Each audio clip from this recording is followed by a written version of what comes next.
Okay, and we are live. Hello, everybody. This is Comic Boom. This is another episode of Comic Boomerang, and once again, I have a special guest, Spike Valentine, and this is a very impromptu, last-minute live stream. I was at home drinking Corona, and Spike. I think Spike doesn't drink, but Spike, I think you drink your Coke in great big cups, right? Yeah, I collect movie cups. They sell special edition cups when you go to the movies here. So I like having my soda and my Coke.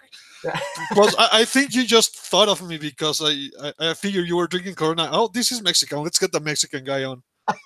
Yeah. Well, yeah. Well, I thought of you too because you're also very insightful and you know a lot about comic books. So that's another reason. Well, thank you. I And appreciate plus, that. we need at least one sober person on the live stream. I think that's a rule on YouTube. So I'm only on my second Corona, so I should be okay. Um, I'll start off, guys. We are discussing. We thought we'd discuss Grant Morrison's Green Lantern, and I just finished doing actually a review on this that I'll probably post tomorrow morning. But I thought it would be a good idea. Spike and I were talking before the live stream that Spike is more of a Spike, of course, reads all kinds of comics. He works in the field of comic books, so he knows what he's doing. He's a little bit more of a Marvel zombie. I'm a little bit more on the DC side, but he's familiar with Green Lantern, so we thought we'd touch on it. So this might be a short live stream, and it wouldn't surprise me if we deviate a little bit and maybe talk about other relevant or irrelevant comic book topics, because that's what usually sometimes happens. But let's start off. Spike, I'll start off with you. Tell me, what's your familiarity with Green Lantern? Well, when I was little, when you watched Super Friends and stuff, I liked Green Lantern. And in the 90s, we had the zero hour and all that stuff. And Hal Jordan becoming the evil guy and Kyle Rayner coming in, and Grant Morrison's Justice League, and after that I got up again with Green Lantern with Rebirth, and I followed the Rebirth, all the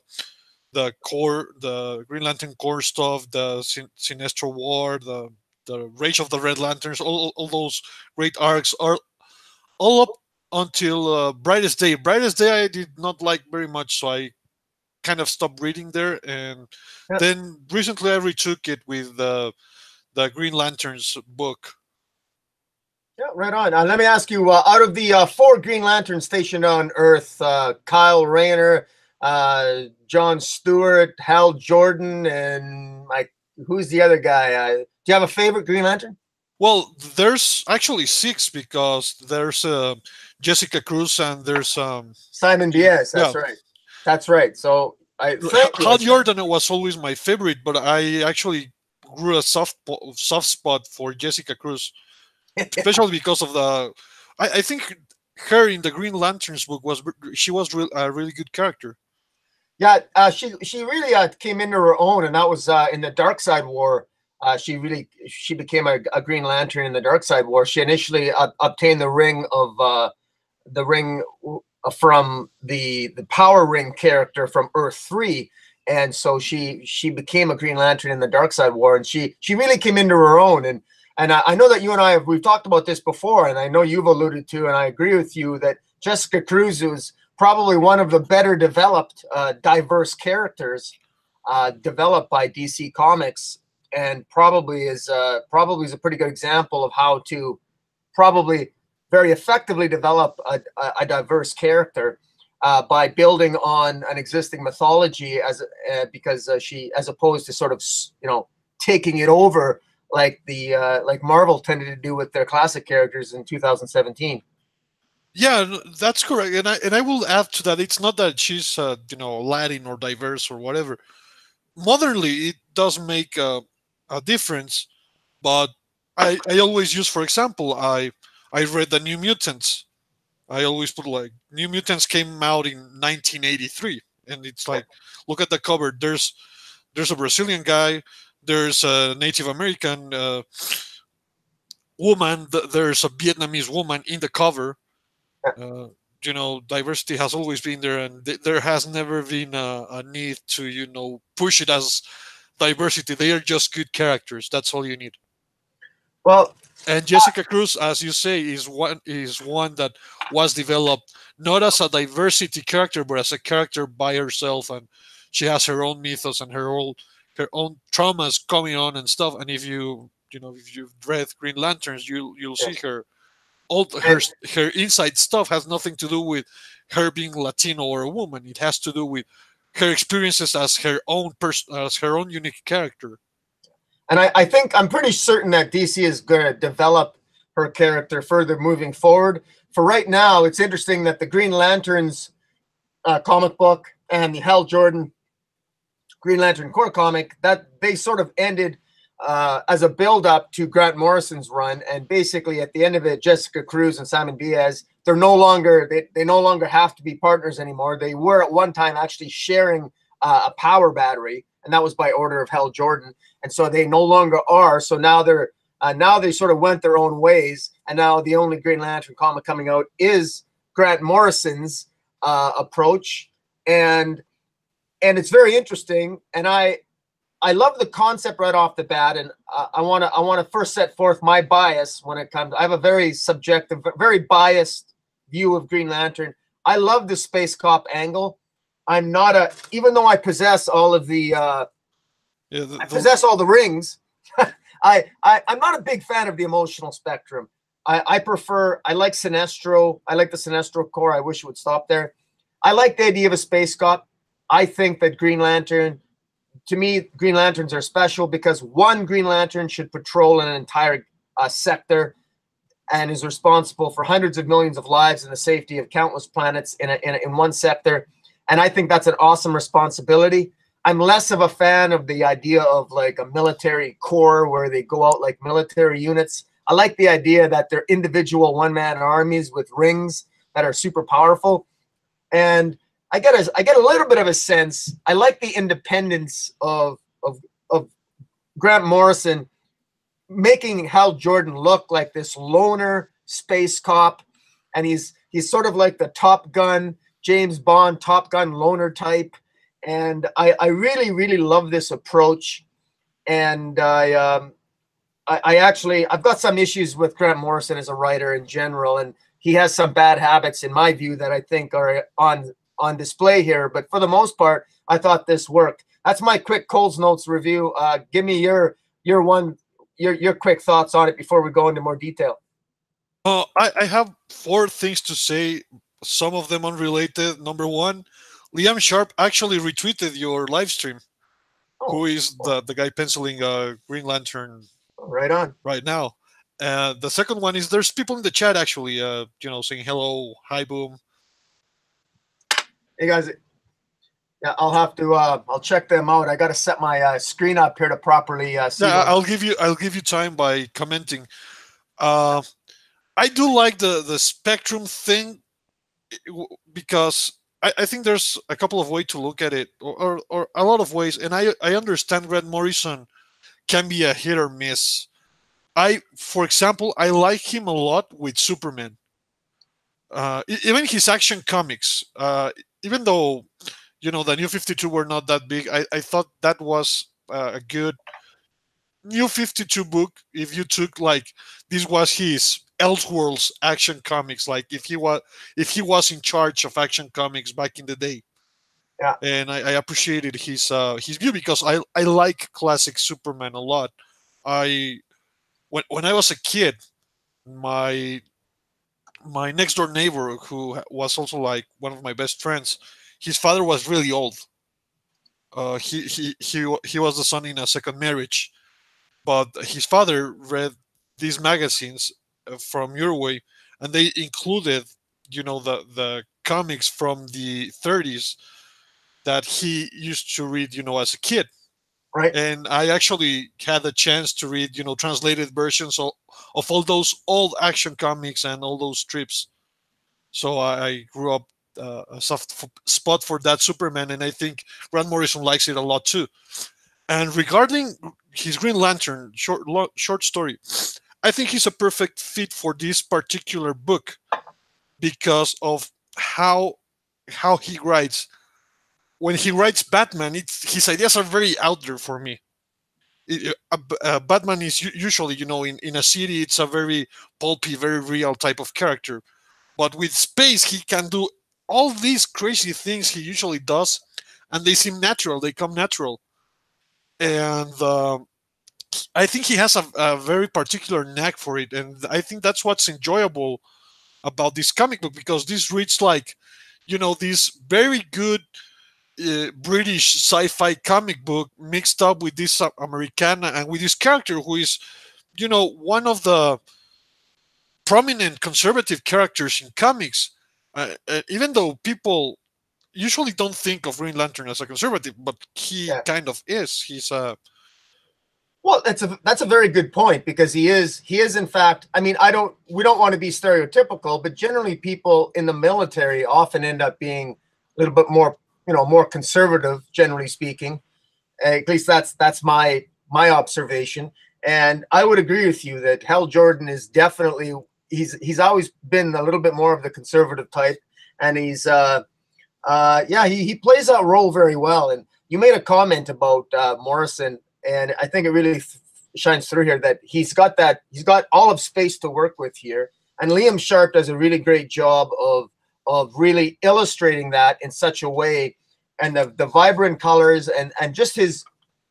I mean, I've never seen space really portrayed quite like this. It's a little different, but it really sets the tone. And one of the things that stands out here for me in this comic that I don't know if you noticed it, I'm sure you did because you mentioned it, is usually the Green Lantern ring translates everyone's language, because everyone's speaking English. In the last 12 years, it's rare that we get any Green Lantern speaking we'll get an alien Green Lantern, but they're speaking, we automatically get what they're saying translated by the Green Lantern ring.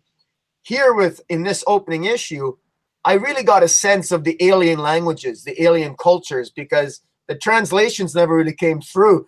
Grant Morrison wasn't translating things directly into English in the dialogue and in the word balloons. And I actually surprisingly, I found that enjoyable, because I got a sense of how strange space was, how different the alien species were. And just by doing that one thing different, I thought it was very effective.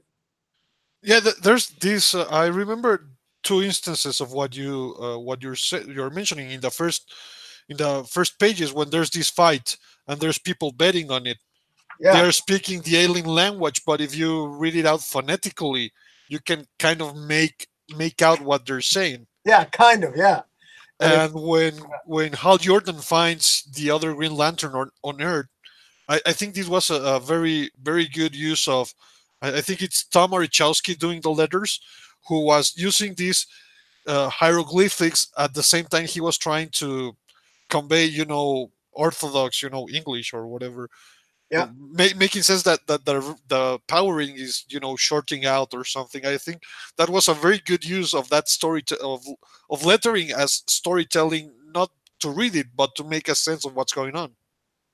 Yeah, no, it's really good. And I love this sequence here, after the first few pages of it in space, and then it shows just Hal Jordan sitting there. He looks like a relaxed cross between Harrison Ford and a young Harrison Ford and a Tom Cruise, staring up at a jet flying overhead in the desert, while he's got, his latest fling, his girlfriend, whoever that is. I don't even know if they have her name in here. It was very well done. It felt cinematic, and there was in that opening, in that first, when it went from space, and then it, sort of you flip the page, and then that great big Hal Jordan face looking up to the sky. I thought that really hit me, and that I was impressed. I suppose that's another compliment to Liam Sharp, with the phrase intergalactic lawman, sprawled out a page and the jet flying overhead. You can almost. The only thing missing was the sound. It was interesting. They don't have you can't, there's no word or sound effect for it with the jet flying by. That's probably the only thing that's missing. I wonder if there was a reason why they did that. I cannot think of if I can make out a reason right now, but narratively, what I noticed is that very, very effective use of the panels in both those sequences where Hal Jordan is looking at the sky and he's longing of this guy, because it's that one double page spread, and there's another Yeah. one where there's the stars are leveled and Hal Jordan is on the bottom, and it really does tell you everything you need to know about what Hal Jordan really is all about. Yeah, I think as I'm looking at those pages, Hal Jordan actually, he was staring up in the sky there, and it's daylight, and you flip the page, and it's 5 hours later because his girlfriend left him there, or I guess it's not his girlfriend, it's his current sex partner, and he's been there for 5 hours looking up to the sky, and maybe the reason why there's no sound effect when the jet goes by is it's to convey the thought that he's so deep in thought that he doesn't even hear it. Or even at peace, thinking about the stars and stuff. Yeah, because he does look at peace, doesn't he? He doesn't look like a conflicted person. He actually seems quite happy with his life. He's looking up to the sky. The girl, his girlfriend or whatever comes by, and they have sex. He seems happy-go-lucky. He seems like a happy guy. This guy seems like he's quite content with sort of not really having a job, not really having a home. He doesn't really have his own place, and that's interesting because I don't think Hal Jordan's ever really been written that way before, to my knowledge. Yeah, kind of like the space cop Jack Kerouac on the road. Yeah, and go ahead. He hasn't been written, as sorry, as blatantly as Jack Kerouac type of character, but even back when even in the he had flings with Aricia. He had, even though he kind of represents this conservative point of view, let's say, he's a complete character, and this is something that people forget, for example, about Green Lantern, Green Arrow, that even though, yeah, it had social messages and stuff, Green Lantern was still one perspective and Green Arrow was another perspective. So you had both perspectives in the book. It wasn't just, a propaganda tale about what you should think. And I think it also shows that it doesn't matter that he's, conservative. It doesn't mean that he's a monk. And he's always been, with flings with all kinds of people and even aliens and stuff. And how, his real job will always be, the ring. It's not really being... he doesn't need a spaceship. He doesn't need an aircraft anymore. He doesn't have to be a pilot. He can pilot himself with with the ring. Yeah. I think that's what he likes. Well, I made the comment on Twitter yesterday when I was commenting with Dark Knight Nation. I made the comment that because somebody had sort of made the observation, they were upset that he wasn't with Carol Ferris because the previous Green Lantern run, it literally ended with him seemingly getting back with Carol Ferris. And of course, now he's sleeping with somebody else. And I just made the comment that I always, as much as I like Carol Ferris, I have always seen, like, Green Lantern wears a ring as a sign of commitment to his job. He doesn't wear a ring as a commitment to a woman. And Hal Jordan doesn't settle down. I mean, he's not one to do that. I mean, I can see Kyle Rayner doing that, and in fact, I think Kyle Rayner and Carol Ferris even had a fling at one point too. But yeah, I really like the fact. I like how they're playing him. I really do, because he's the carefree spirit. He's the guy that he dreamed of doing it as a boy. He had the trauma when he was a young boy with his father. Watching his father die. But yet he still had that dream of escaping and being free and flying. And I mean, and he's basically living it on the biggest playing field you can imagine, all of space. And it's going to be really interesting to see. The thing is with Morrison, Grant Morrison always has a point to make. And I don't always readily understand what it is. And sometimes it has to be spelled out for me, I admit. But I'm curious to know, like, what his end game here. What is he really trying to say about Hal Jordan? Where's he going with this? And it's a great start, but I'm really curious to see where it's going.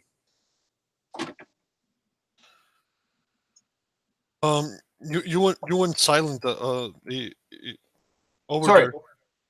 Oh, yeah. No, I was just yeah, I'm just really curious to see where Grant Morrison is going with this, because I if if he's going to carry this forward, then Grant Morrison is going to have he's literally going to have a I'm assuming he's going to be shown with girlfriends on different planets. He's going to be shown with, I mean, because he's a kick-ass too. Like he's basically like a James Bond. It's almost like the Guardians call upon him. He's sort of like the go-to guy that they. It's almost like the 00 designation. Well, You got your I think I don't know if we should spoil the ending because it's important. Okay. That does have to do with what happens at the end of the book. Yeah, I won't. Okay, I won't spoil. I won't spoil the ending. I won't spoil the ending. To be honest, I'm not even exactly sure what's going on. If I'm brutally honest, I know that what I like is what's interesting is that Morrison is. I started off this live stream talking about how I'm not a big fan of the emotional spectrum, but yet clearly Morrison is setting up that there are different types of Green Lanterns. There's an antimatter lantern, and there's a micro something lantern, and there's different lanterns out there, and so it's going to be interesting to see his take on that. So yeah, we've had them with like Mogo, the planet and stuff. That diversity of characters, I think, really work well with how Grant Morrison writes comics. I think that's his strong suit in comics. This weird stuff, this very weird stuff. I don't know if you guys read, for example, The Invisibles or these kinds of very out there stuff, and I just think space and how Liam Sharp pencils things. It's weird, but it's weird in the good places, in the places where it should be weird, not like I must say it, like his Batman run, like the avatar of the bat and traveling through time, and that was just too weird for a Batman book for me. yeah, yeah. I wasn't a big fan of Morrison's Batman, and when I look at his Green Lantern here, I find that it's more. I actually find it a little bit more accessible than Final Crisis, which I found somewhat confusing, but epic as well.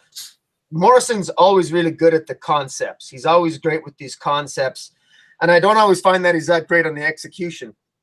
But so far, I'm really loving this. And Liam Sharp, you can tell artistically, it reminds me a little bit going back to the days of the 1970s there with Len Wein and with Green Arrow and Green Lantern, where they travel across the country, and that classic.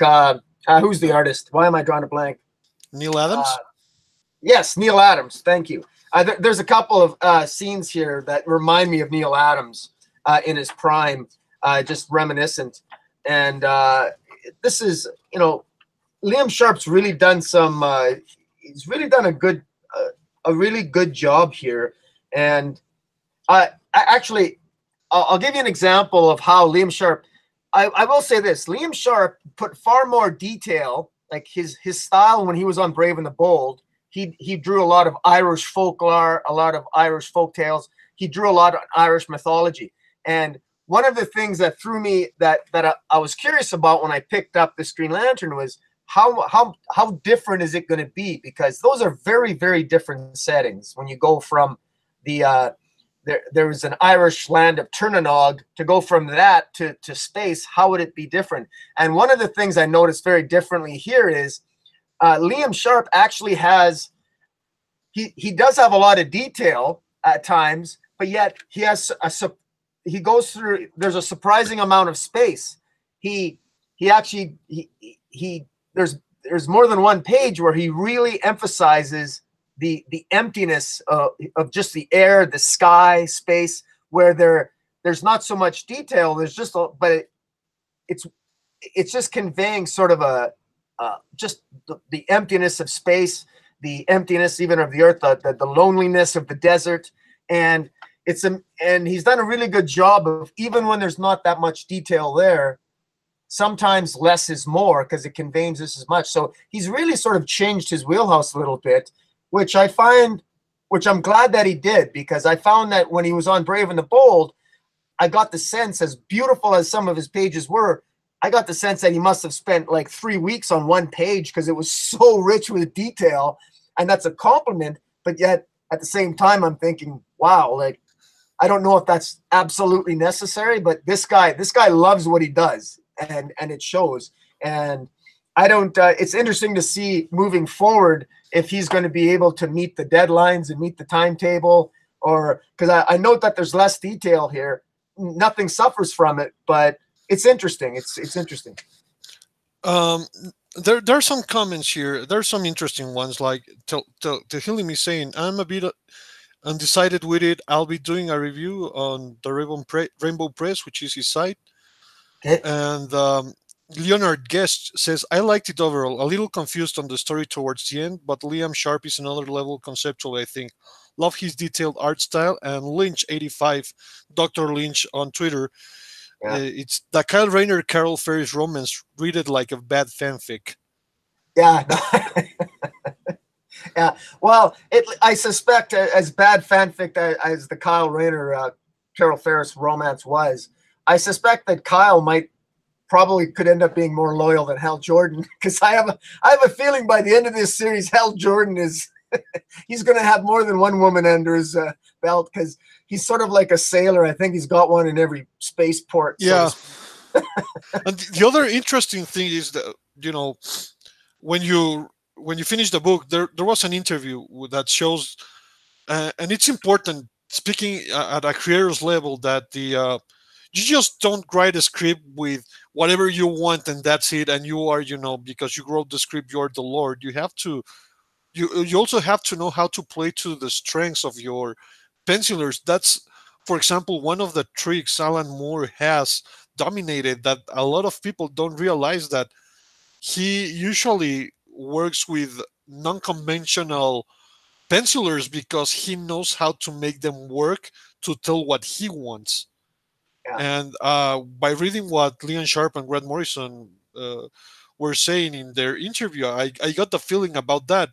And not also that, Grant Morrison has big plans, because they teased a lot of stuff. Like there was, Green Arrow is gonna, make an appearance, and there's this weird group of new lanterns with Batman, and I don't know what that's all about, but it's an interesting teaser without having to tell you how the first arc, or how would it play with the first arc, with this big new mystery that they present us at the end. Yeah, and well, you mentioned that interview, and it's interesting, Morrison's comment about Hal. He says Hal is so simple and direct. That's why it comes out as he has giant hands, giant hammers, giant nails, very specific physical things.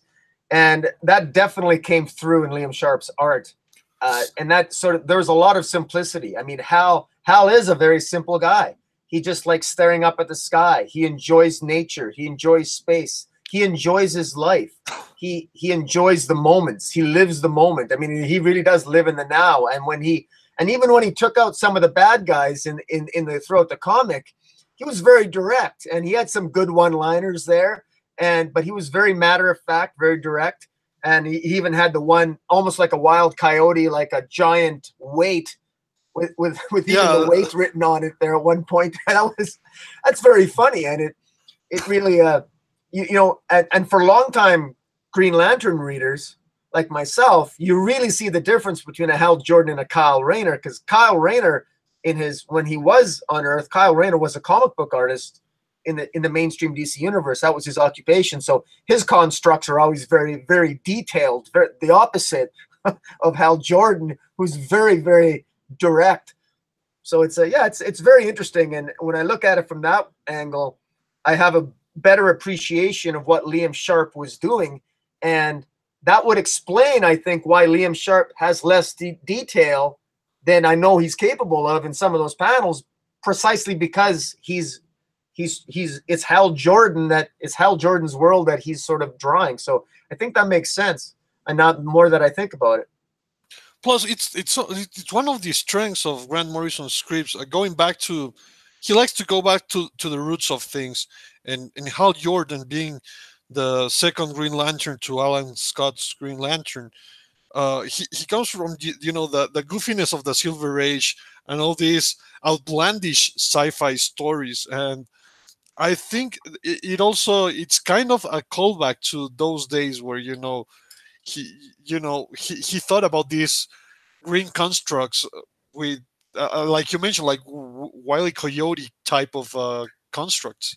Yeah, yeah, And no, it's just goofy fun that makes sense. And the book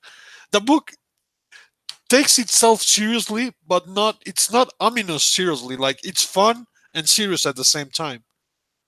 And it has a very good balance to it. Such an enjoyable balance. I mean, even I think there's some people who are confused by what's going on. I think that's basically reading any number one issue by Grant Morrison. But I I think from what I'm looking at the comments, everybody it's a fun time, even if you don't actually know what's going on at the end. yeah, no, and that's exactly right. It feels like somebody made the comment, and I think it was on Twitter that it might have been Dark Knight Nation, but that there is almost a Star Wars feel to it, because this starts off with a bang. This really does. It starts off, right away. The very first page starting off, you got the Guardian staring down at the reader, basically, and it's like the reader. It's like we, the reader, we're the Green Lantern sector, report. So right away you're in the heart of the action, and it's a beautiful page.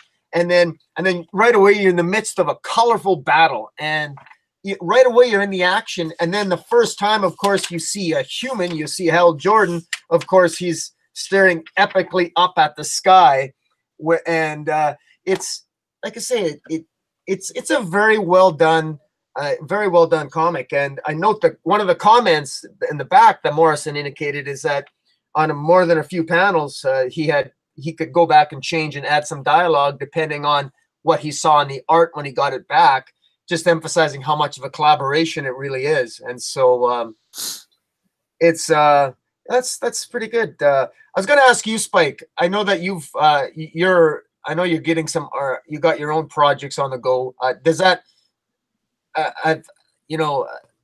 is that what it's like? Do you find that much joy? Have you ever experienced that, where you get artwork back and you're inspired and you change the story a bit based on the art? Yeah, definitely. That happens when you're working with a great artist. It just makes it much easier your work, because you can enjoy it from both perspectives, which is, and I'm not saying like you are just patting yourself in the back, but you are enjoying the work of another artist as well in your work. For example, when I got back pages of my Alienation project, and I've shown them to you, and some people have seen them on my Twitter. Like, Yeah, I think the work Rocco is doing is quite great, and these few characters we're developing. Uh, for example, how he has developed these characters, you can see at my Twitter, Chris and Melissa. It just works so great, and it's weird how you imagine something and you write it in words and you get it back, and it's how it plays with what you wrote. It's weird, and I just noticed that my my avatar on Google has a Green Lantern shirt as well, yeah. and I think that's fucking funny. It was funny. I was just going to mention that because I mean, I think we're doing pretty good here. I tried to set up. I should probably give a shout out. These are the posters, or the sort of the little the mini posters that are given out at the comic shop when you buy the comic. I got the little I don't know what kind of figures they're called, but I got a little Green Lantern Hal Jordan figure there. I got my cap, my shirt, and of course you're wearing a cap on your avatar. So yeah, we're definitely set up for Green Lantern. I'm going to give a shout out to Nerd Scum. Hey, Nerd Scum, how's it going? Nerd Scum made the comment that he didn't have any trouble following things in the book. Morrison's introducing a lot of older concepts, but he's unfamiliar with a good bit of them. He says, in terms of the alien dialogue, he made a similar comment to you, Spike, that it's definitely hard to get his head around it, but he found that if you read it out loud and sounded it out loud phonically, that you got the general gist of what was being said. And I just want to add that I know in my comic book reviews, I am absolutely awful at pronunciation. I remember Paul Costa, he corrected me. I was mispronouncing Cersei, Wonder Woman's enemy. I call her Circe and then Curse and then Circe. I mean, it's so he corrected me on about 4 different things. It's Hecate or Hecate. It's not, and I was saying Hecate, and I'm Well, it might be easier for us because we're Latin, so could our be. languages are directly similar to ancient Latin. Yeah, no, I can appreciate, and the irony is maybe it's my difficulty with the languages, but that's why I think it actually helped me enjoy the first issue of Green Lantern even more, because I actually felt that these were alien creatures. Because as I'm trying to read along, like you said, you can kind of figure out what's going on, and yet the fact that you had to work at it made you realize that that's what you got to do when you're encountering unknown species. You got to work at understanding them. And so, Morrison is very, very well known for making the reader work to understand his story. He does that he does that on purpose. I don't care what anybody says. And he did the same thing when you talk about him going back to concepts or going back to the original conception of the characters. I did a review of his on Wonder Woman Earth 1, volume 2, but both volumes are really good. Definitely this guy doesn't mess around. Like when he really has a very specific conception of Wonder Woman, and that was a very detailed and well thought out, well written volumes 1 and volume 2. And he's got a lot more space to write Green Lantern. So he's got, I believe this is at least 12 issues long, and I'm looking forward to this because I know that he's got something to say. I'm not sure what it is yet, but like I said, I'm sure there's always something going on in the background that I miss with Grant Morrison, and I'm sure there's stuff we've all missed here in issue 1 that it's going to come back in some subsequent issue. We're going to have to wait and see. No, I get it, and it's kind of like All-Star Superman. It's like he's just playing with the core concept of the character, and I think that's very good, and that's part of his strong suit. Because sometimes when you mention that he makes the reader work for it, I think that's good. I think that should be done, but he goes a little bit overboard. Like when you have to read the 7 Soldiers of Victory and the who's who of the DC universe to understand one panel where a character from the 60s appeared once, and that's very meaningful, but you don't know because you didn't read all the 60s Batman comic books. Yeah, no, I totally agree. I've been very I hard think that's a cheap shot. I think that's pushing it. Yeah. Well, I'm guilty of giving a lot of cheap shots to Grant Morrison over the years. I've loved. That would be Audrey. Good night, honey. That would be yeah, Grant Morrison is very hit and miss with me. He's very high concept in many ways. I remember reading Final Crisis, and that was such high concept. It had so many great ideas, but boy, was it the way it was executed, I thought is still to this day is somewhat of a mess. But I find that he's generally getting better. I really like his Wonder Woman, his Green Lantern. I almost feel like he's dumbing it down for guys like me because he's so genius. He's on another level. He's got to dumb his writing down so guys like me can understand it half the time. I don't know if it's that, or I think when we mentioned the stuff that he looks so very disjointed, like Batman or the Crisis book. Yeah, those were a lot of comic books, like in number. Maybe the editorial having him do all these books was not the best choice. And when he's concentrating in, one title, one character, one thing, it seems to draw out his better he's better because when he does a lot of characters at the same time, for example, I'm an X-Men guy, so Yeah. new X-Men. It's a very interesting read and take on the X-Men. Not my favorite though. It gets weird. Yeah. Like what the hell happened with Sorn? Is he Magneto? Is he not? Is he not Magneto? What the hell's going on there? Like, I, that's the one thing with Grant Morrison. If I haven't, I actually, well, I'm not a huge X-Men fan, but ironically enough, my favorite X-Men story, if you can believe this, is actually Grant Morrison's X-Men. I bought the 2 hardcovers of Grant Morrison's X-Men run, and I absolutely loved it. And because I could understand it, and that's all I read. It had a beginning, it had a middle, and it actually had an ending. And Grant Morrison's stories, I find, don't always have great endings, but I loved it.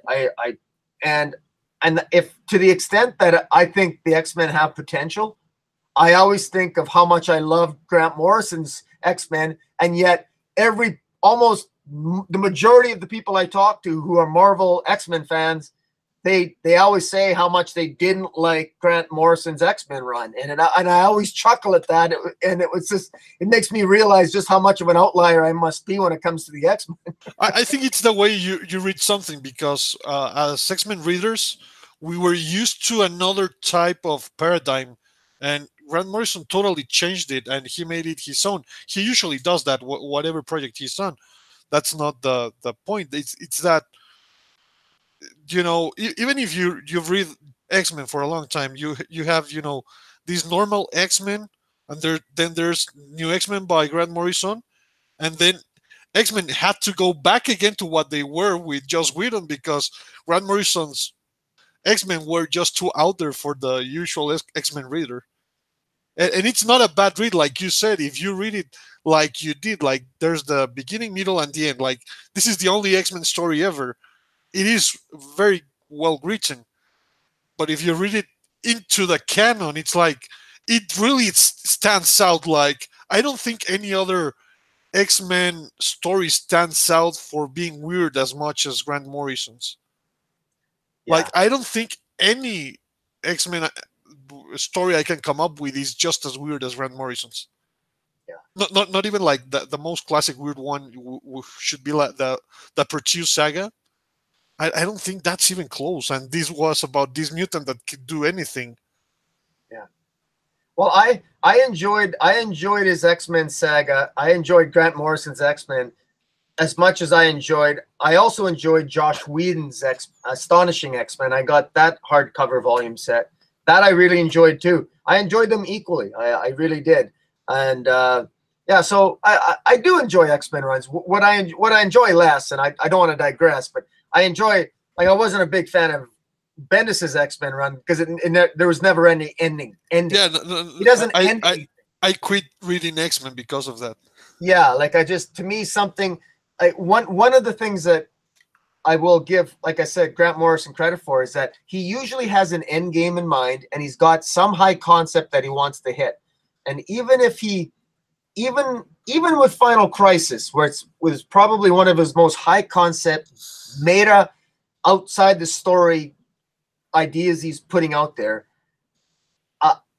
it's impossible not to respect the balls on the guy. I mean, this guy's got balls. I mean, this guy's got courage and guts. Like, when he writes a story, he goes for it. He absolutely, sky's the limit, goes for it.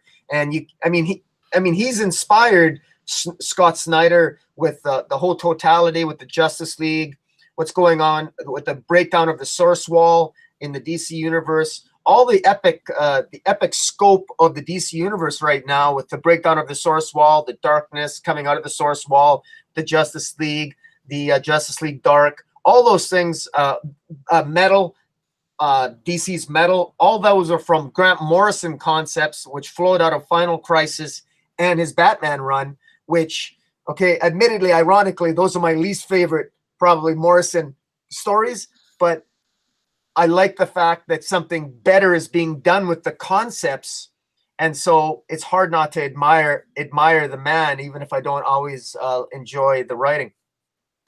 No, I'm right there with you. I don't think he's a bad creative. It's just that I think, like every other creator, there are just some things you are better suited for,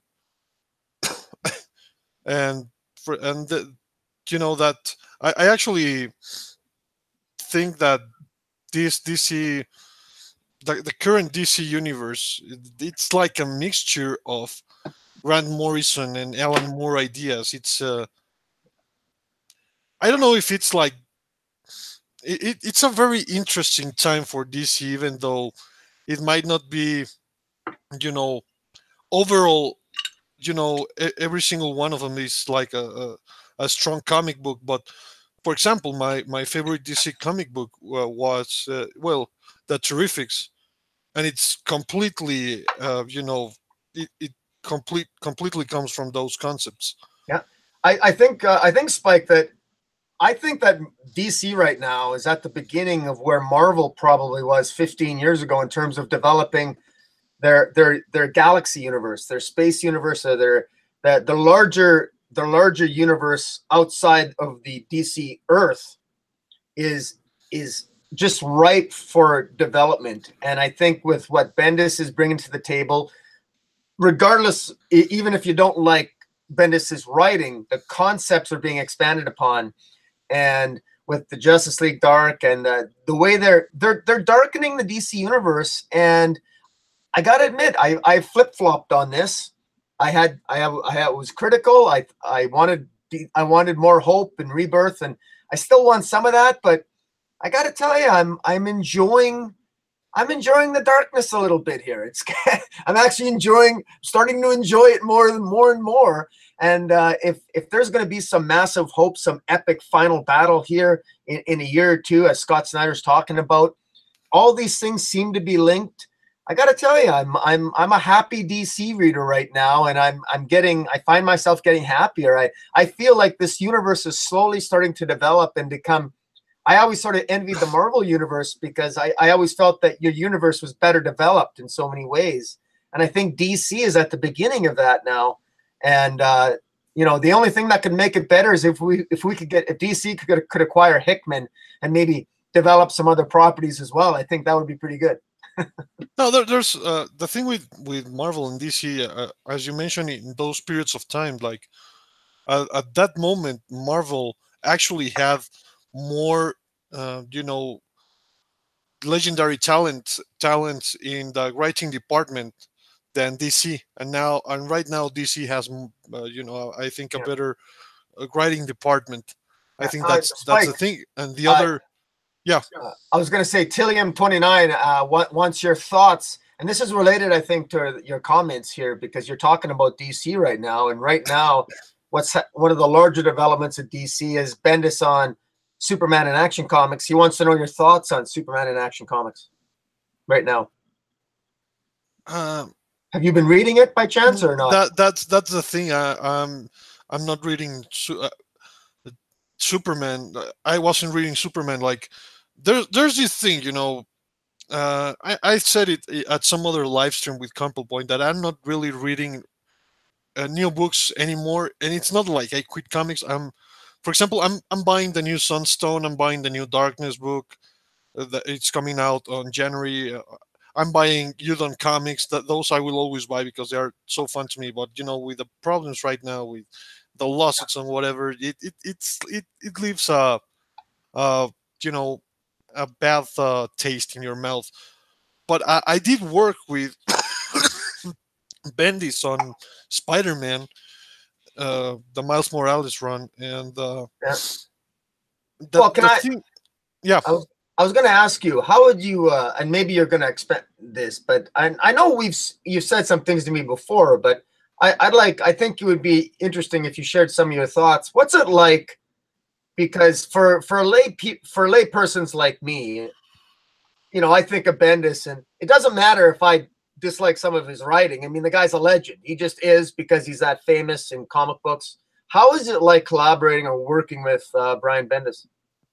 No, the guy's a good guy, and as a person, he's a lovely individual. Never had a problem with him in that, like personally or whatever. His style of writing seemed rushed to me.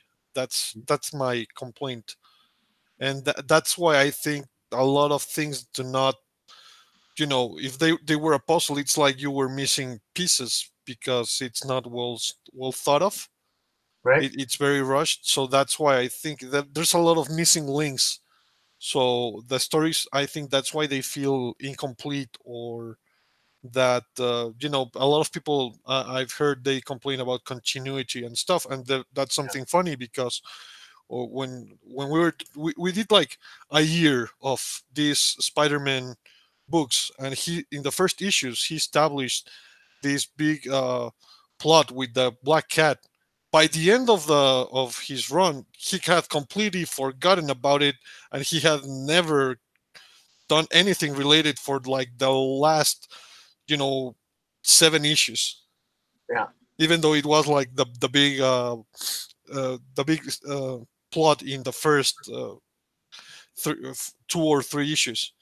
So that's the thing. I think back when he got really famous, he was more careful, or he wasn't as overworked as he is right now, because, you know, in his last moments at Marvel, he was doing a lot of books, and now he jumps into DC. He has been sick, and he has a lot of books to Yeah. continue at DC. So it might also be that the guy, is just overworked. I yeah, it might.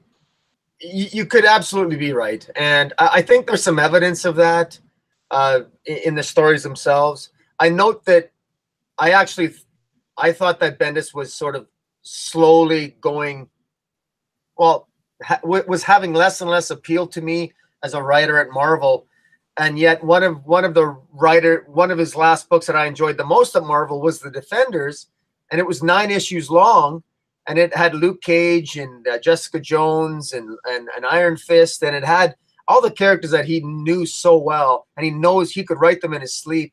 But he had an ending in mind. He knew he was going somewhere. He knew he was going to DC. He had to finish it, and it ended good, and it was very well done. It was beautifully drawn, and I think sometimes I think to myself, well, maybe that's why it was so good, is because he knew he had to end the thing, because it's like if he knows he's permanently on something, he does, have a tendency to not really nail the endings, and that's the just I will say this though, in the broader context of the DC universe, that is the one slight criticism that I have, because I Tom King he's very successful, Snyder's successful, Bendis is successful, but all three of them have said on social media and in interviews that they're regularly talking with each other and that they're aware of what each other is doing. And yet, if you read their comics, and even if you're loving and enjoying those comics, and I generally am, I got issues with Tom King, but that's besides the point. Even if I loved it, they really don't seem to have any continuity with each other. Tom King doesn't care what's going on in Justice League, even though he says he does. Snyder's not paying attention to what Bendis is doing, and Bendis doesn't seem to be paying much attention to what Snyder's doing. But then I'm enjoying it. So, there's always that stress between continuity and telling a good story. There's always that conflict, and I have to admit, right now, I'm starting to care less and less about continuity because I'm enjoying the individual stories so much, and I've never been that way in decades. Well, first, there's some interesting comments, like from Dr. Lynch. Well, I'm used to his Twitter handle, Lynch85. Morrison's new X-Men felt more like with his Doom Patrol work than proper X-Men book, and I do agree with that. I think that would have been that's the thing. I think Doom Patrol is closer to Morrison's heart than the X-Men. They are more classic, and in some sort of way, they are like the original X-Men. Batman and Robin and Batman Incorporated Volume 2 is the only part of his Batman run and I enjoyed. And he says, you mentioned Hickman, and Lynch wants Hickman for Legion. Yeah. And the Helium is saying, Bendis on Superman Action Comics feels like retcon on top of another retcon. It ruins the timeline. Plus bad copy and paste of new characters. And his final Iron Man issue was a travesty. Yeah. And there's something you mentioned that I think it's interesting to comment on. How you're reading comics, how your mind is absorbing comics is very important, because in our comic book culture in mainstream North America, it's very common to be hyper fixated on continuity. And I Yeah. think it's important in the sense that if editorial is making a point of continuity and having all these events and stuff, yes, you must respect this. But for example, my favorite editorial moment of any comic book period I've ever read was the later Marvel Comics, Marvel Knights days, where you had these little mini series that were out of continuity and were only worried about telling really complex stories about the characters, like, for example, battling Jack Murdock, Daredevil miniseries, or Yeah. Loki, or Spider-Man Reign, which is basically a Dark Knight tribute with Spider-Man. And they were like Elseworlds, kind of, but those stories told you much about the overall character, and they were so short but so good at the same time. And Submariner: The Depths is easily the best Namor story ever told, and Yeah. a lot of people do not know it exists. And I don't know that exists. What's it called again? Sorry. it's Submariner: The Depths. It's about, at the beginning of the 20th century, there's this scientist, this guy who makes a submarine, and he's gonna prove once and for all to all those sailors that Namor is just a legend. And that's the premise of the book.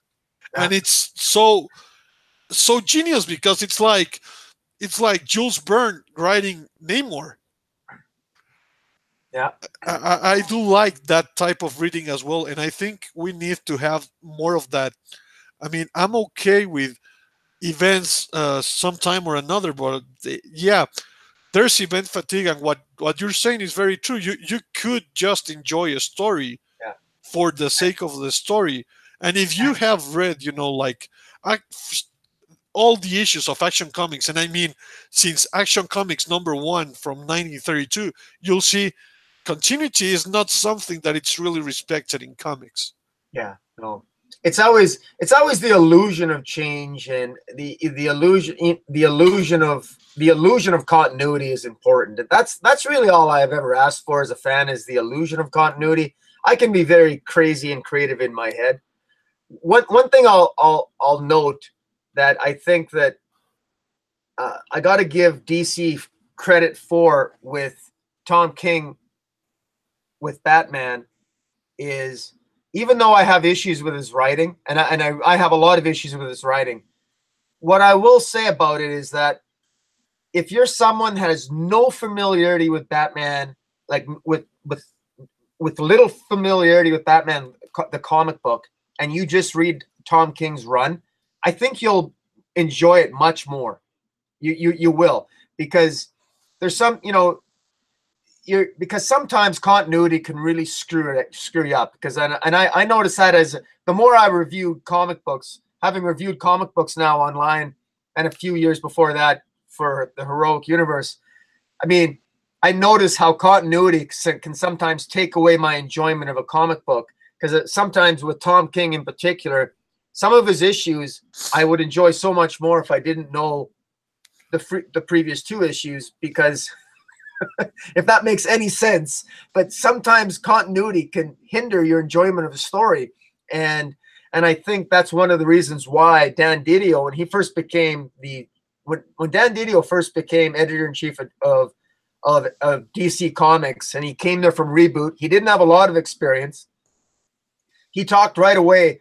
I remember reading. He talked right away about how the most important thing is story over continuity, story over canon. Tell a good story and the people will just show up. Well, it took him many years, but he finally got his way in something called the New 52. And it was phenomenally successful. But then a funny thing happened. Continuity, in the form of everybody wanting rebirth, everybody wanting the hope back, suddenly continuity, he there's a difference between continuity of story versus continuity of character. You got to have continuity of character, and the New 52 got rid of the continuity of character. You know, you can maybe dispense with the continuity of story, but you got to keep the continuity of character there. You got to keep their central core character intact, and the New 52 didn't do that. And now, well, thanks to Jeff Johns, we got that back, and I think that's why DC is getting away with abandoning some of the hope, because they're just changing the tone. They're not changing the character so much, and I think that's why they're getting away with it with much success right now. Regarding that, and you mentioned Dan Didio's policy, which I don't think is wrong, but I also do think I think he's thinking more of, you know, a guy in his trade, which is more like a producer than an actual editor, and a literary editor should be able to write both, to do both at the same time, because, you know, it's an actual requirement. If you're actually writing a novel, you cannot just let go about what you did in the previous chapter.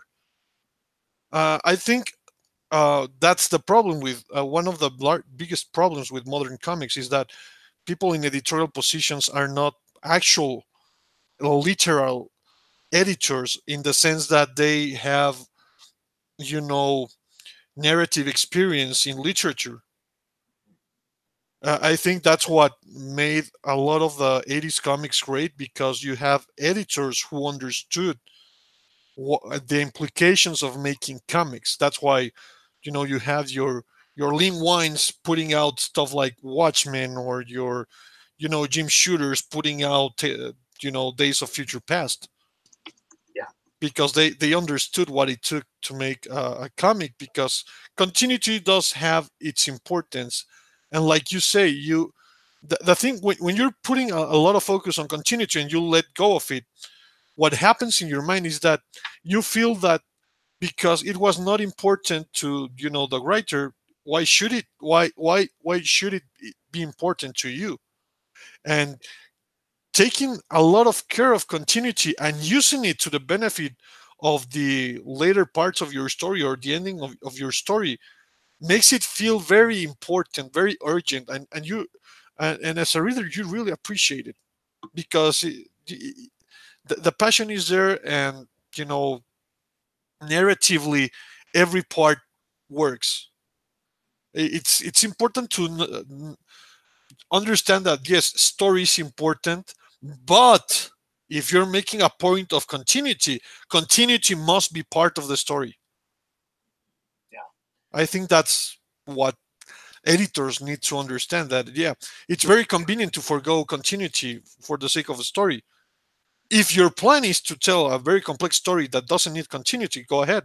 That's what these Elseworlds type or Marvel Knights types of comics were all about. But if you're writing in continuity, yes, you do have to respect it as part of the story. I think that's a difference. That's a very good point, Spike. And Tillium29 made a really great comment. He said, it's like building a bridge. If one thing is missing in the making of the bridge, it's still a bridge. Oh, and is it? It's still a bridge. He's asking, like, is it actually a bridge? Yeah. And that's a good point, because it's, you know, you can, at what point does the bridge stop looking like a bridge, right? When you're telling a story. I mean, so it's always a fine balancing act. I will say this, an observation about what DC's doing, and I think Marvel's trying to do the same thing, is that they're coming out with these weekly events now, hoping to have some quick done in one, done in a month stories. And it's really, it's been successful for DC's Witching Hour. You got quick stories. I mean, to me, it's a brilliant idea what DC did by having Justice League crossover with Wonder Woman. So you're developing Wonder Woman, which is probably a character that isn't, she's probably the least popular. She's popular, but she's not as popular as Superman or Batman, generally speaking. So it's nice that they're propping up Wonder Woman and Aquaman in two big events in weekly series. First Witching Hour for Wonder Woman crossing over the Justice League, and now with the Drowned Earth with Aquaman and Justice League, and quick stories, very well done. like I said, continuity is great. It's not dragged out. It's easy to follow, generally speaking. And it's, the last thing anybody wants and is you don't want to end up with events like that take 6 or 7 months to do, like Civil War 2. And like Marvel had some really bad, I don't want to pick on Marvel here, but I mean, they really have to move away from that. And even with Infinity Wars, Marvel, that's taking way too long. That was an editorial mistake too. I mean, again, I'm actually enjoying Infinity Wars. Don't get me wrong. I'm not getting all the crossovers. It's kind of fun, but I do think that they gotta tighten the ship up a little bit. And I don't know. Are you? Let me ask you, Spike. What's your view on? Is there a better way if you had to do an event? What's the best way to do an event? I mean, based on your experience. I think the thing is, if you remember way back, events were actually special because they were rare. Because even though these characters lived in the same universe, for example, the Avengers and the X-Men in their books worked like if they were at a separate universe. The X-Men were in this world that feared and hate these superpowered mutants, and the Avengers were, the Avengers, the superpowered heroes of their world, even though it was the same New York City. It's like a Schrodinger cat. They were there and they were not there at the same time. And they weren't crossing over every single issue with every single character in the Marvel universe. And I think that made it special. So I would really, if it was up to me, I'd like to develop characters in their own books and make an event when I have a good story for the event and make it rare, because that was the original appeal of these kinds of events. Not the monthly event that is only the bridge to another event, which is only the preamble to another event, which is the current problem. Yeah, I think that I wish Marvel would maybe do some rotational events. Like, you can have rare events, but instead of putting out 95 to 120 titles a month, my God, like, why not just get rid of those bottom 30 titles, get rid of them, and then just, develop more of your core characters. And then if you're going to have some extra issues in a month, rotate some events for certain key characters so that the events are still rare for certain characters. But then when that event ends for that character, maybe you can have events for other characters. I guess as a fan, I would almost prefer a series of mini events as opposed to massive events, because, I have to say, I much rather prefer the smaller events. I love the JLA Suicide Squad crossover. I love the Witching Hour. I like all these little, I love these little mini events that are short, sweet, and to the point, and they don't take forever to tell their story. Because that's such a pet peeve of that just drives me insane.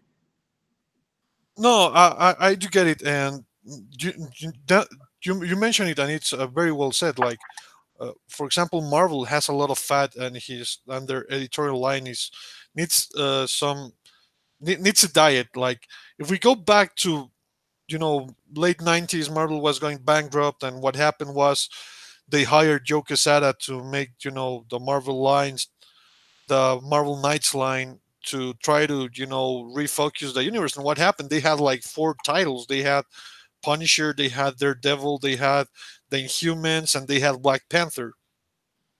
Yeah. And those 4 comics,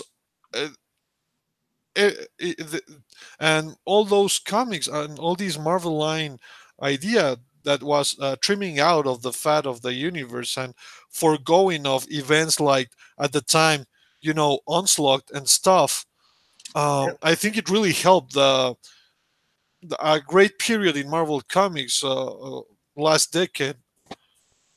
And what you say is true. Maybe maybe it's not that you need mini events, but you need arcs, really well put out arcs. I see you have the new Donny Cates Marvel Yeah. Knights book, and you're a big fan of Donny, Well, from what I remember. yeah, well, I am. I'm not even. I mean, if it wasn't for Donny Cates, I mean, I gotta admit, why did I jump on the bandwagon? I don't jump on bandwagons. He's just a good writer. I mean, to me, he's the Jeff Johns of the Marvel universe because he makes the. I feel like he makes Marvel accessible for me. I don't. I never feel. I always feel like I feel like I feel like I know Marvel better than I do when I read his comic book. He got me into Venom. I thought Venom was a stupid character. I never liked Venom.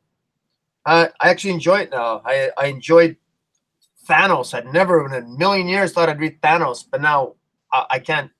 You know, I'm just impressed. Death of Inhumans issue 5 came out this week too. I just read that. That ended great. 5 issues.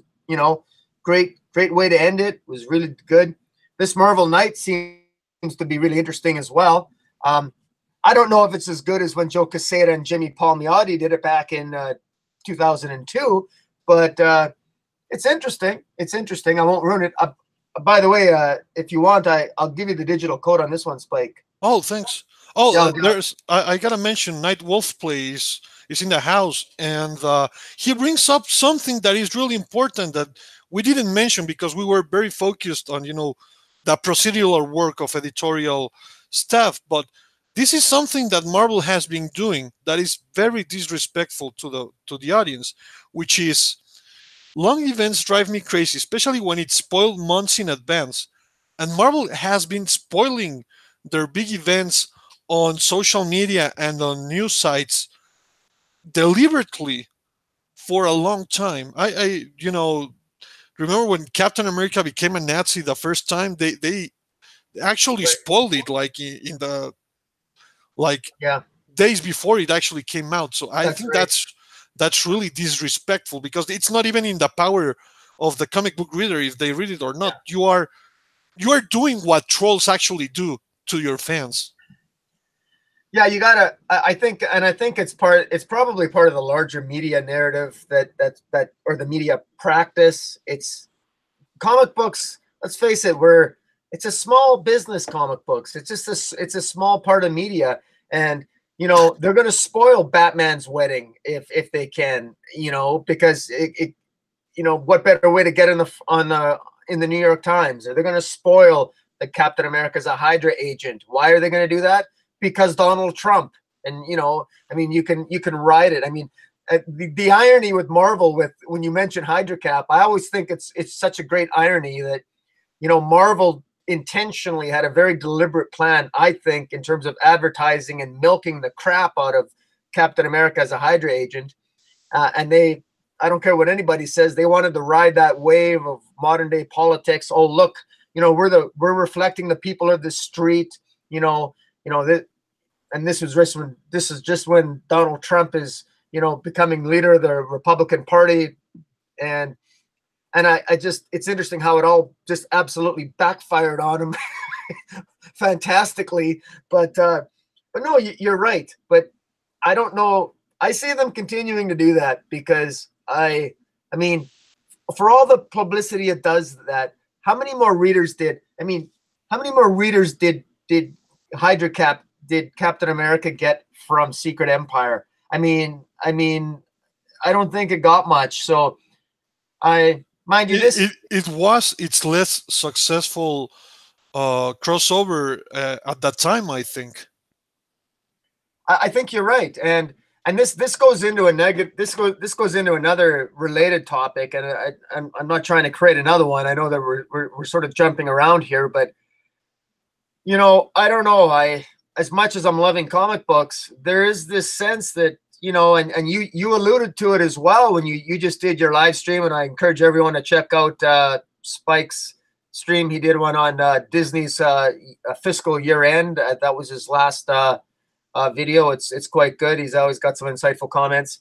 But comic books sales keep going down, and I don't know. I mean, comic books are evolving into something different, and I don't know what they're evolving into, but that's probably a topic for another day. But I don't know if there's anything magical that can be done in terms of marketing. I know that we consider and criticize Marvel and DC for bad marketing, and then when they do market, they spoil things, and then they don't do it right. But I don't know if anything can be done to really increase comic book sales. To be blunt, I think it's not the I think the audience is set. It's not that it goes up or down. They are just not reading those comics anymore, in the sense that in the 90s, marketers had a very hard time marketing stuff like even mainstream movies, because they, you know, Generation X. It's not, a sociology term. It's a marketing term, that and it's even being called a lost generation because marketers are at a loss with those types of people, and it happens that most of the comic book readers are Generation X. Yeah. And that's the thing. You are trying to use corporate shenanigans to people who are defined as not responding to corporate shenanigans. I think what they have to do, and I think what they did back in the 90s was, okay, we're going to quit the corporate crap. We're going to bring a creator to be the editor to make comics for the sake of making good comics. And that's what gave us Kevin Smith's and Joe Quesada's Guardian Devil, that book that is already a classic Daredevil book. And that's what restarted, what kick-started Marvel again. And I think that's what needs to happen again. And if it's not happening at Marvel or DC or Image or Dark Horse or whichever, it's going to happen independently. We are already seeing a new independent scene. You if you want to say that it's not as big as mainstream comics, that's fine. But this scene is self-sustainable, at least at the moment, and there have been a lot of successful campaigns, and there are some good books out there. For example, I cannot get my mind over how good Josh Howard's T-Bird and Throttle is. It's an excellent book, and you can check it out at Comixology, or you can. I think his Kickstarter, his Indiegogo is already finished, but the first two issues, and I think the number zero is for free. You can check those out at Comixology. It's a really, really good book. Yeah, I'm definitely going to be picking that up. I got a lot of Josh Howard's art from Comic-Con, original art from him. I love his work. Yeah, I mean, he's one of these guys who was a pro already. He had his Image book, Dead at 17. So quality is there, and the guy, it's a passion project, and I talked to him about it, and he's really into it, and it shows in the books and in the pages, and that's what we want out of comics. I think Grant Morrison's The Green Lantern is also a passion comic.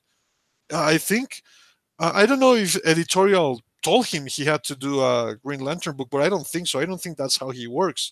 I think he had a story to tell, and he was like, hey, look, guys, I was thinking about Hal Jordan, and I came up with this, and that's, I think, the modus operandi of Grant Morrison. That's why this book works. The Green Lantern #1.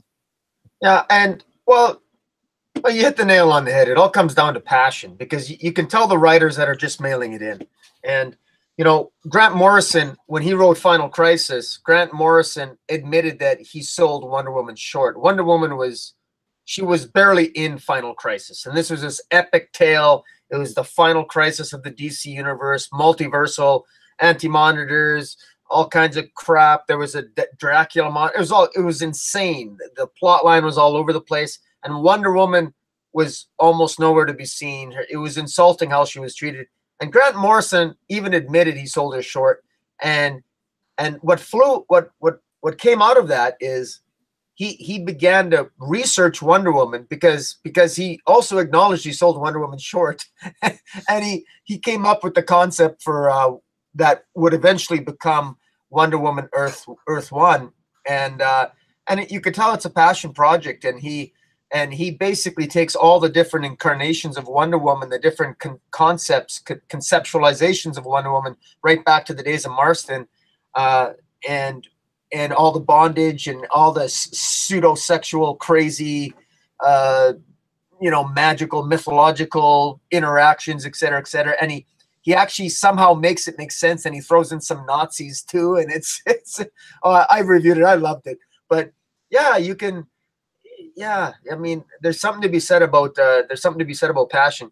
And you mentioned something about Wonder Woman, about her comic book, that it wasn't, being as popular as, Batman or Superman. And I think the thing about it is that DC Comics really missed the boat there, because with the momentum that the movie generated, I mean, that movie is amazing. I Yeah. really enjoyed it, and a lot of people enjoyed it so much that some great DC Universe memes came out of it. My favorite one is the one that someone posts. It's like a 4chan post, like, I didn't like Wonder Woman because it gives kids unrealistic standards. And another guy replies, what about, strong women, doing stuff? She says, no, about DC making good movies. And that movie is so good that it's true. DC hasn't made a movie that good since, I think, the Dark Knight. And you have this opportunity to bring all these people to read Wonder Woman. And even though Greg Rucka is a good writer, and I've enjoyed stuff of his, even when he was indie, or his Punisher run, he's just so preoccupied with politics that Wonder Woman is more famous about what happened with the covers, with the controversy with the covers, than the actual story. And you've been reviewing this book from day one, and the stories are so unfocused. Well, yeah, I totally agree with you. I've followed Wonder Woman for decades now, and I'll give you the Coles Notes version. Virtually every writer that will ever be interviewed, they all say the same thing, that every writer I know has a Batman story in them. They have a Superman story in them, but very bloody few have a Wonder Woman story in them. Very few. Because very few, I don't know what it is about Wonder Woman, but no writer seems to really nobody has a Wonder Woman story in them. They really don't. And the ones that do, they're all the same, and they all seem generic. And they just, I mean, Wonder Woman doesn't have a year one story. She doesn't have like a Wonder Woman for all seasons, or a Wonder Woman year one, like Batman has his Miller, and yeah, in the sense of importance. Yeah, that's what you mean. That's exactly right. She doesn't, and it's kind of sad. And the irony is, maybe Grant, now you could maybe say that for some characters, but I don't know. I think Wonder Woman's one of the few characters. Who would have thought that Wonder Woman is a character that still doesn't really have an epic tale?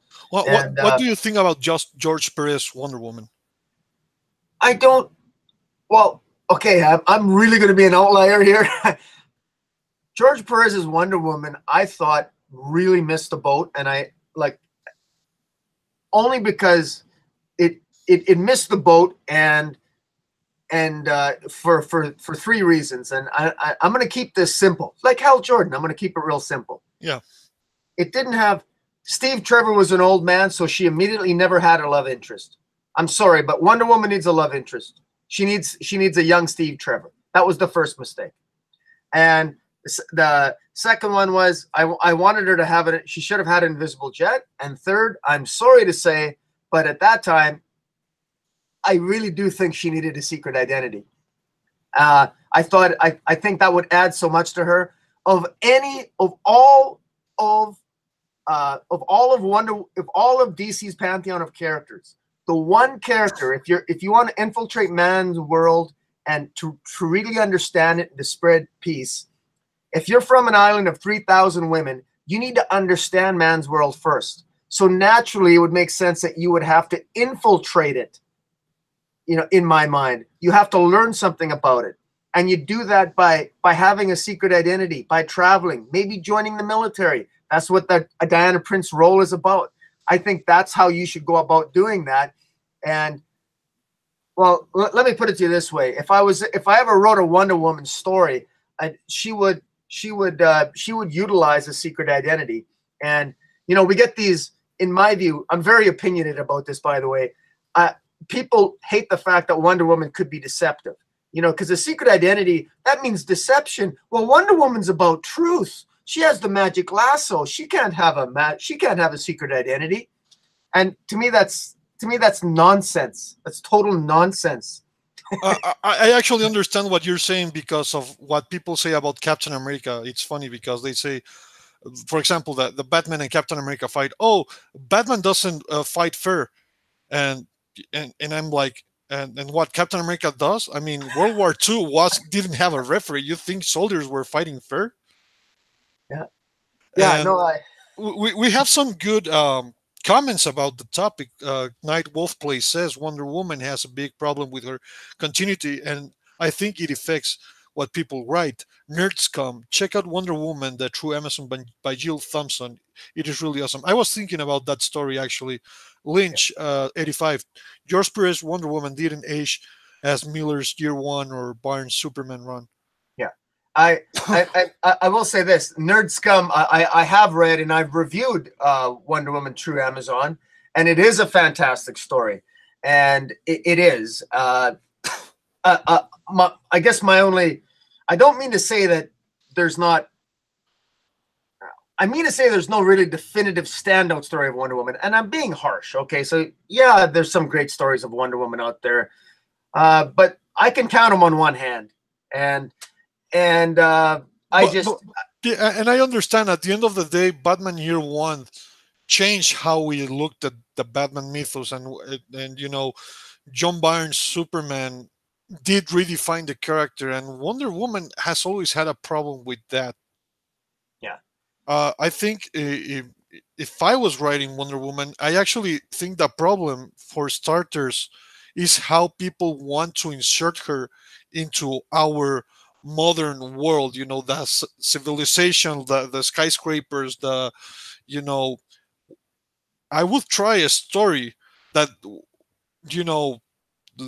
you mentioned some details here that I think are very important, and I think you're right.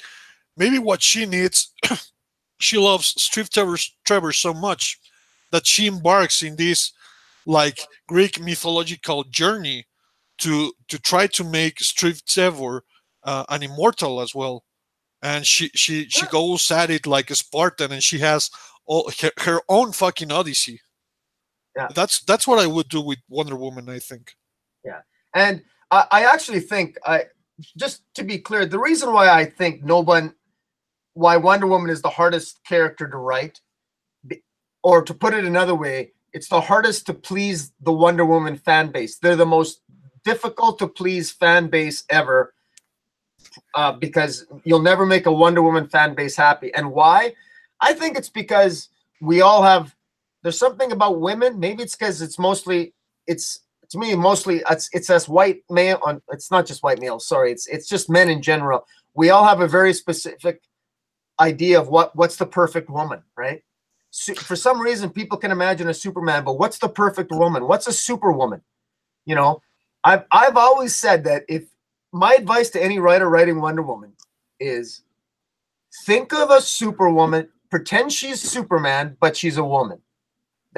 And I know that sounds insulting, but too many writers overthink the concept. They overthink her. And they try to be so freaking complicated with Wonder Woman, and they don't need to be. I think the problem with Wonder Woman's fandom is that it's the character that was planned from the get-go to be a feminist icon, and you always you have to walk on eggshells with that kind of exactly. style. And well, I mean, try to suggest. I mean, when you suggested, how dare you, Spike, suggest that she would leave Paradise Island for a man? Yeah. I mean that's like, why would they do that? And I could think of one very good reason why any woman on Paradise Island would leave the island for a man. It's because they haven't seen any in 3,000 years. That's why they would want to leave for a man. Yeah, exactly. And it's ironic because if you ask, for example, the Rogue fandom or the Catwoman fandom, they are not actually hard to please. I mean, I would argue they have worse stories, and for the most part, and they don't make as big of a fuss. Yeah, no. But I don't want to. I know we deviated a lot from that. We started off. We were talking about Green Lantern, and I will just. I want to trail back to Green Lantern and Yeah. just make one comment about Hal Jordan. Is Hal Jordan is a character that I have.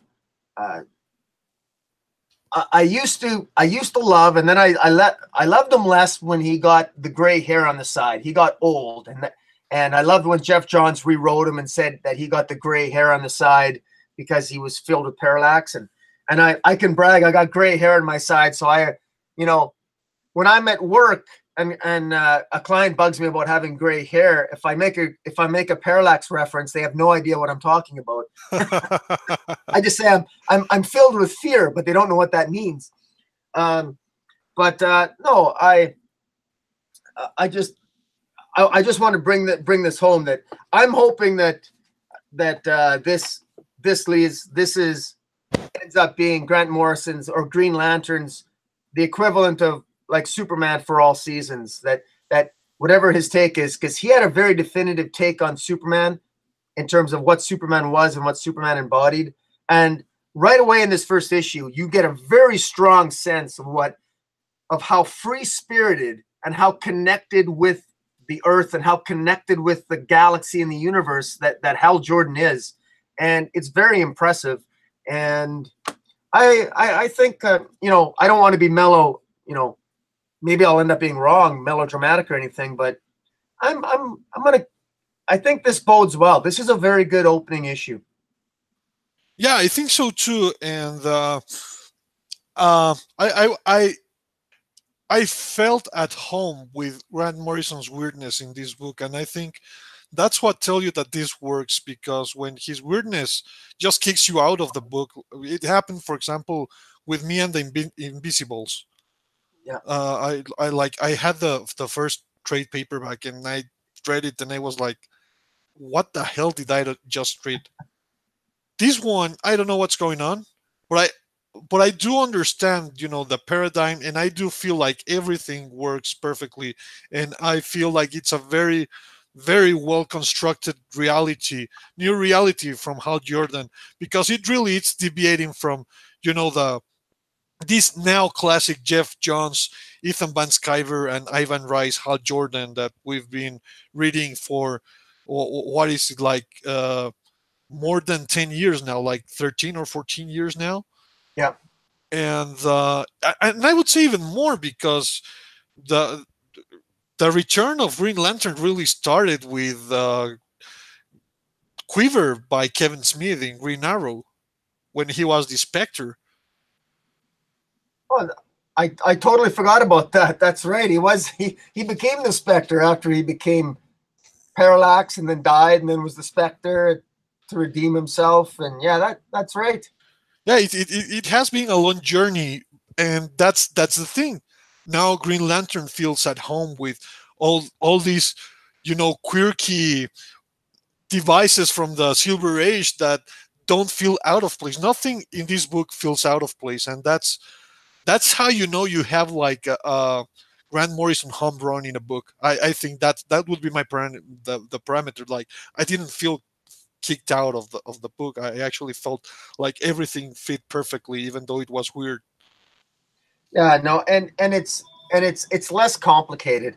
Even the Guardian, even the way the Guardians look, like the Guardians look, they have a different look to them.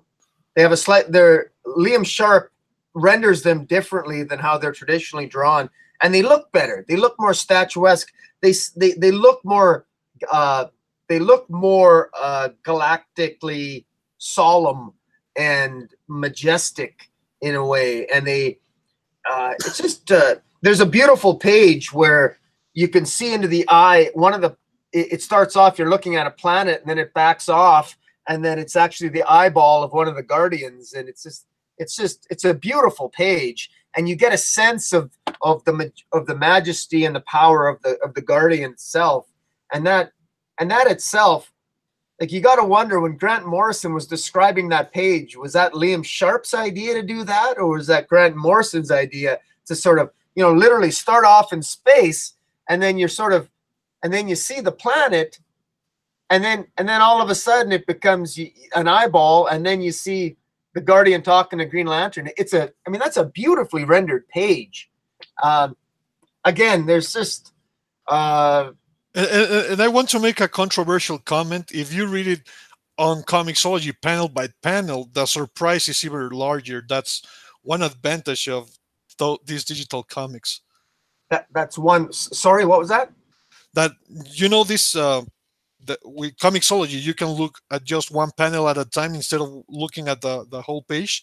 Right. So the effect of the zoom in from the space to the scene with Hal Jordan and the Guardian really impacts you if you read it in at Comixology. For people who say that physical comics are the best and stuff, they are just different, and you can do a bunch of things on digital as well.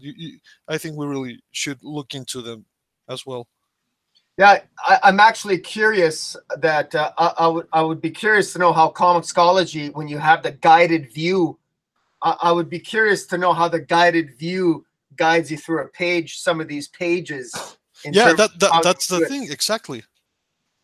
Yeah, because it's a different, and I've made this comment to you before. I know we've talked about this before, that I read some digital comics on my big screen TV, and it's a different reading experience. It's a different. You're experiencing the story very differently, and I believe I was reading Tom Taylor's female Wolverine run with Laura, and I couldn't believe how much I enjoyed that, watching that on the big screen, on the guided view on my 48-inch screen TV. It was it's quite enjoyable, and yeah, it's another way to enjoy comic books, and it's just yeah. It has its advantages because, for example, if you were reading Miracle Man on digital, it wouldn't have the same effect because there's this 9-panel grid every single page that. It's just the same pace over and over again. But with these kinds of, momentum that Liam Sharp and Grant Morrison created, it really definitely works. And I think this is definitely what guided view was made for. Yeah. Nerd Scum uses the word regal, and that's the word I was looking for. Thank you, Nerd Scum. The way that Liam Sharp draws Guardians makes them look exceedingly regal. Yes, that's very true. Nightwolf says he loves Grant's run on Justice League of America. Of course, that was really, I think, my first exposure to Grant Morrison was his original run on Justice League America, and I love it. I actually just picked it up in trade for the first time in, what is that, 25 years now? How long has it been since Grant Morrison did JLA? I think like 22 years. Wasn't it out in like 96? It's been a while. Yeah. Well, I'm getting old. We're all getting old. Lynch 35 says Quiver and the Last Will and Testament of Hal Jordan by Joe Kelly. I have a question about that because I've read the Last Will and Testament, but I thought that was an Elseworlds type of story. No, it wasn't. I have it. In fact, I even have it close by. The Last Will and Testament of Hal Jordan was written after Hal Jordan supposedly died. Because he died. Remember, Hal Jordan died as Parallax at the end of Final Night. And I understand, but the way it was told, it was like a nightmarish type of situation about Hal Jordan's insecurities. So I thought it was kind of like this. Okay, it's interesting you say that because I remember the last Will and Testament of Hal Jordan. It was his best friend that received something from Hal Jordan because it was a legacy that he left his friend. I don't recall it having a horror element to it for some reason. Oh no, I didn't mean as a horror. Like, and I think nightmare is like not that good word. I think more like delirium or something. Okay, yeah, maybe I'll have to pick it up and read it again. It's been a while. There's also the Life and Times of Barry Allen or the Flash, which I recently read as well. Back in the day, was really well written. I wish they would have left Barry Allen dead, but that's a topic for another day. And yeah, going back to the JLA comment, I even remember when I was a kid back in the 90s when that came out. Even you could even find the toys at Walmart here, which is weird, and that tells you how big that story was back then. You know? Yeah, no. Yeah, no, you could get the action figures, and yeah, it was a huge story. I mean, I remember, yeah, I still remember being awestruck by the scene where Superman is being beaten by aliens, and then Batman's the only one who they haven't caught yet, and you think they're screwed, and and then they're saying, "Who is this man?" And Superman looks up and he's all bleeding and he says, "The most dangerous man alive." And you just know that Batman's going to take out the White Martians, probably single-handedly somehow, and of course he does, and he saves the Justice League or something like that. I'm probably I'm remembering it maybe more epic than it actually was, but but it's yeah, it those was books came a long time ago. Yeah. I mean, and you know, when you think about, you really appreciate why Morrison, you know, has become almost the legend that he is, and probably, as you know, he doesn't necessarily deserve it, but maybe he does, because the fact that here we are 20 some years later, remembering these little moments that he writes in these stories. I mean, it's incredible.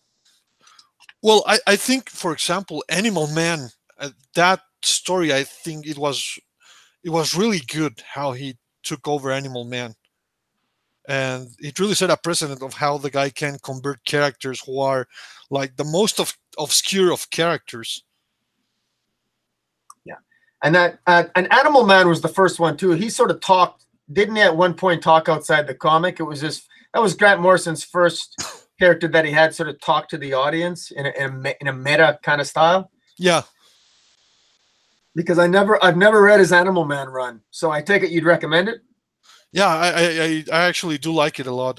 In the beginning, it's more it's more classical comic book storytelling, but it goes developing these situations Grant Morrison, will be later known for. But I think it's a very good read. It's actually better, I think, than what he did for Miracle Man. Now that we've read it, because his first thing for an American comic book company, I think, was his Miracle Man pitch that never got published, and then he did Animal Man. Yeah, I want to give a shout out to Crystallum. I actually, it seems redundant now, but I actually did a review of Green Lantern. I'm just going to probably put it on the live stream tomorrow morning. But I actually found I have a Crystallum action figure. Cool.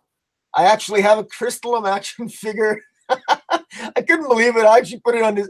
I mean, it's hilarious, and it actually looks like Crystal.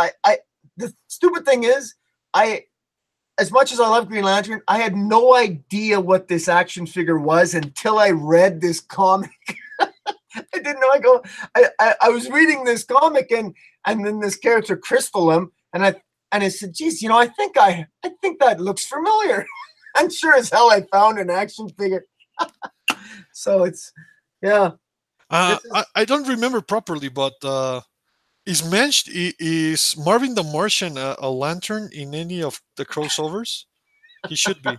That's what it reminded me with the with the mohawk. Yeah, he's got the mohawk going on there. Yeah, yeah. No, it's a great character. These things. I remember about 10, 15 years ago, they had these in Liquidation World. They're liquidating a bunch of comic book stock, and they got rid of all these Green Lantern figures, and so these things were like $5, and I got half the Green Lantern core, and I didn't recognize any of them, but I have this big box. When I do my comic book reviews, I could probably do reviews of obscure characters, because I got all these obscure action figures that I never threw them out. When my mother goes to garage sales, I'm pushing 50, and she still buys me action figures, if you can believe that. Oh, that's pretty cool. I usually at most get socks or something. It's an inside joke. She always says she's buying toys for her little boy, and she's always referring to me. It's like, good Lord. But oh well, we're all little boys at heart. Yeah, I think so. We don't like to read little boy stories, I think. Yeah. But I'm gonna end the stream now, Spike. Yeah, and well, Nerdscom is already on his way out, so good night Yeah, to Nerdscom and and everyone at the chat. I'm just want to read some comments there. Said Nightwolf says his first experience with Grant was Batman. Yeah, that's Grant Morrison's. Yeah, Batman was a lot of people's first experience with Grant Morrison. Hal left the ring to his Lynch 85 says Hal left the ring to his friend Tom so he can be the next Green Lantern. That's what it was. That was the last will and testament of Green Lantern. Now, Nightwolf says my favorite stories from that run is World War III and Tower of Babel. Yeah, those are classic JLA runs. He says I want Animal Man to be on my list of comics to read. Yes. Nerdscum says I got to bounce. All right, take care, Nerdscum. And yeah, and yes, you got a good mom too, Nightwolf. Okay. And there's a little comment I want to do before we end this. Okay. Grant Morrison actually comes a lot to Mexico, but he doesn't go to conventions. He comes here to eat psychedelic mushrooms, and I'm not kidding. That's you can verify it on the internet. That's awesome. Well, he should come to Canada now. We've legalized marijuana here, so yeah, he does like his trippy stuff. Awesome. Well, guys, everybody in the chat, Nightwolf, Nerdscum, Lynch 85, and there was a couple other ones there that joined us. Thank you so much for joining us. That was great. Tillium 29, and I'm sure I'm missing people, but all you guys that showed up, thank you so much. And of course, thank you so much, Spike Valentine. No, thank you for having me. It's good that we're doing this again oftenly now. Often. Yes, it's nice to have you, and it's always good to talk, and always good to hear your thoughts. And everybody, check out Spike Valentine's Spike's channel. It's on YouTube. He just did a great video with his insights on on Disney and Disney's fiscal year end and how that might some of the ramifications that may have on Marvel or Marvel Comics. And he's always it's always interesting to hear what he has to say about that. Check that out. I check out some of my reviews. I'll be throwing up some more reviews tomorrow morning. And Spike, you got anything you want to say? No, man, just leave a like and subscribe to Comic Boom too. If you're, I guess you are, but if you aren't, you're more. All right, thanks. All right, guys. Well, Comic Boom and Spike out.